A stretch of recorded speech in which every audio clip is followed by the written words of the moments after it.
اعوذ باللہ من الشیطان الرجیم، بسم اللہ الرحمن الرحیم۔ ان الذین لا یؤمنون بالآخرۃ، بے شک وہ لوگ جو آخرت پر ایمان نہیں لاتے، آخرت کی زندگی پر، مرنے کے بعد جی اٹھنے پر، قیامت کے دن حساب کتاب پر ایمان نہیں لاتے، اس بات پر یقین نہیں لاتے کہ مرنے کے بعد ہمارے ایک ایک ایکشن کو، ہماری ایک ایک بات کو، ہمارے ایک ایک کام کو جو قیامت والے دن ان کو تولا جائے گا اور اس پر ان کا حساب لیا جائے گا، اور ہمارے اعمال ان کی نیکی اور بدی کی بنیاد پر جزا اور سزا کا فیصلہ کیا جائے گا، میدان حشر لگے گا۔ اس بات پر یقین نہیں رکھتے تو پھر زینا لہم اعمالہم، اللہ ارشاد فرماتے ہیں زینا لہم اعمالہم، ہم نے ان کے برے اعمال کو ان کے لیے خوبصورت بنا کر ان کو دکھا دیا۔ حالانکہ اس کی مثال کو آپ یوں سمجھ لیں، وہ جو لوگ آخرت کے منکر ہوتے ہیں، حالانکہ وہ اپنے نفس کی غلامی کر رہے ہوتے ہیں، اپنے نفس کی، اپنی خواہشات کی پیروی کر رہے ہوتے ہیں، قرآن اور سنت کو چھوڑ کر، اسلام کو چھوڑ کر، نبی علیہ الصلوۃ والسلام کی سیرت کو چھوڑ کر وہ اپنی من کی مان رہے ہوتے ہیں، اپنے نفس کی پیروی کر رہے ہوتے ہیں، آخرت کو چھوڑ کر، آخرت کی تیاری کرنے کی بجائے، قبر کی تیاری کرنے کی بجائے، آخرت کی زندگی کو مقصد حیات بنانے کی بجائے، اللہ کی رضا کو مقصد حیات بنانے کی بجائے وہ دنیا کی زندگی کی رنگینیوں میں کھو جاتے ہیں اور اس دنیا کی زندگی کو ہی سب کچھ سمجھتے ہیں۔ ان کی پہلی ترجیح دنیا کی زندگی ہی ہوتی ہے، وہ دنیا کی زندگی کے لیے ہی سارا کچھ کر رہے ہوتے ہیں، آخرت ان کے سامنے ہوتی نہیں ہے، لیکن سمجھتے یہ ہیں کہ وہ بہت خوبصورت کام کر رہے ہیں،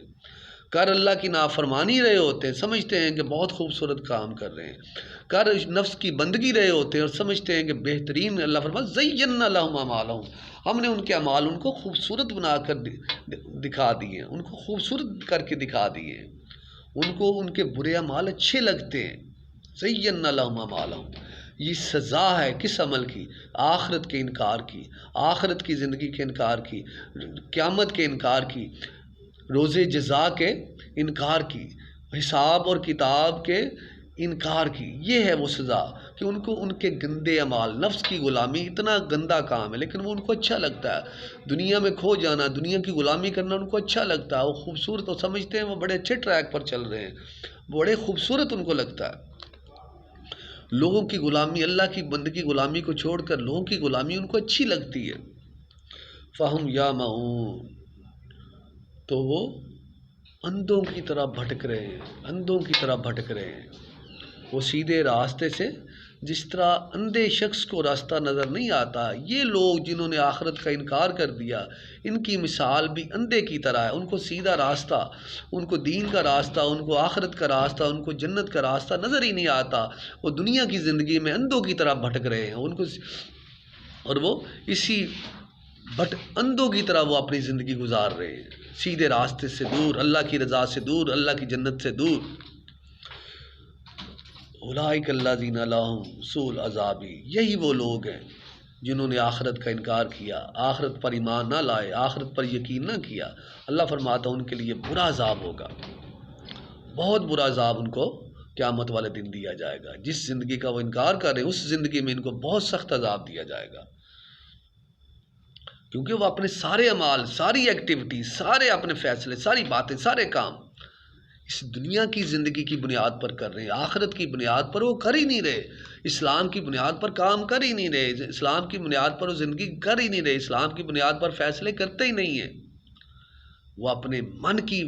بنیاد پر، اپنے دل کی بنیاد پر، خواہش کی بنیاد پر، لوگوں کی بنیاد پر، معاشرے کی بنیاد پر وہ زندگیاں گزار رہے ہیں، زندگیاں گزار رہے ہیں۔ وَهُمْ فِي الْآخِرَةِ هُمُ الْأَخْسَرُونَ، یہ وہ لوگ ہیں جنہوں نے آخرت کا انکار کیا، آخرت پر ایمان نہ لائے اور اسی دنیا کی زندگی میں کھو گئے۔ اللہ ارشاد فرماتے ہیں وہ آخرت والے دن، آخرت کی زندگی میں، قیامت والے دن وہ سب سے زیادہ گھاٹے میں ہوں گے، سب سے زیادہ ناکام ترین لوگ ہوں گے، سب سے زیادہ وہ نیچے ہوں گے جنہوں نے آخرت کا انکار کیا۔ اللہ سے دعا ہے کہ اللہ تعالیٰ میں دین کی سمجھ عطا فرمائے، دین پر عمل کرنے کی توفیق عطا فرمائے اور اپنی رضا عطا فرمائے، اور ہمیں، ہمارے والدین کو اور ہمارے تمام مسلمان بہن بھائیوں کو جنت میں بغیر حساب کے داخل فرما دے۔ جزاک اللہ۔ السلام علیکم۔